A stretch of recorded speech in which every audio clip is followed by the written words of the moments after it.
LOHAS 10 because in so many ways, the LOHAS consumer is the heart of this megatrend of conscious capitalism, which is really the larger context in which the LOHAS trend is accelerating so very, very much.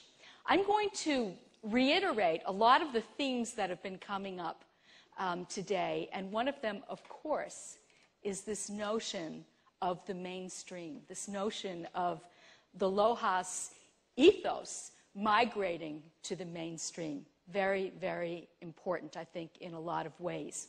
But first, what the heck is a megatrend? Well, a megatrend is a large, overarching direction that shapes our society for a decade or more. And I think it's going to be more like 2 decades for the megatrend that I'm going to be talking about today. It could be social, it could be economic, it could be demographic, it could be spiritual. And in the case of conscious capitalism, it's really all of the above. So I'm going to talk about 5 trends today.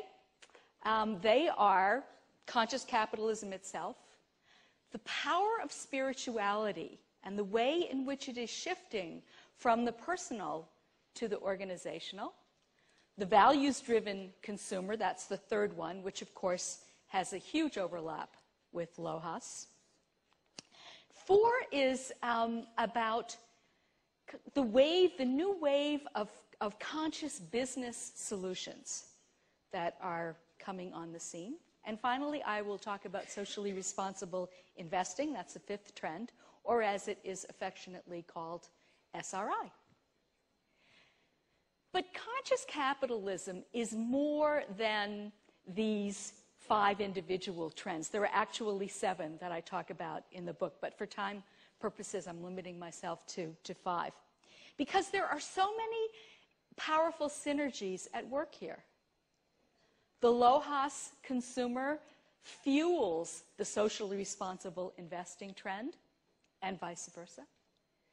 The search for spirituality in business echoes the demands in the marketplace for greater truth and integrity in business. So really there's a new holistic framework that's starting to show. It's as if the vague outlines of it are starting to become clear for us. So conscious capitalism is a megatrend, but it's also a movement. It is a largely grassroots, complex, disparate, self-organizing movement of investors, of consumers, of activists, certainly, of visionary CEOs, of ordinary managers, and of executives. It is a movement to restore ethics and spirit to business after one of the most tumultuous periods in U.S. economic history. I'm talking, of course, of the first 3 or so years of this decade, although the roots go back certainly through the 1990s. Now, how could such massive change as the kind that I'm suggesting is already well underway happen?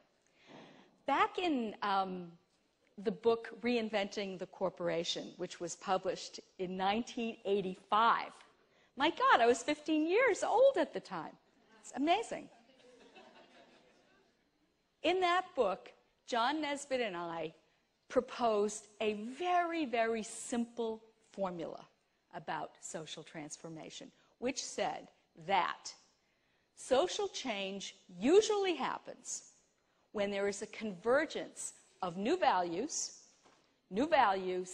and economic necessity. You have to have both. Look at the example of hybrid cars. The early adopters, the LOHAS consumers, were motivated by their driving commitment to sustainability. They bought the cars.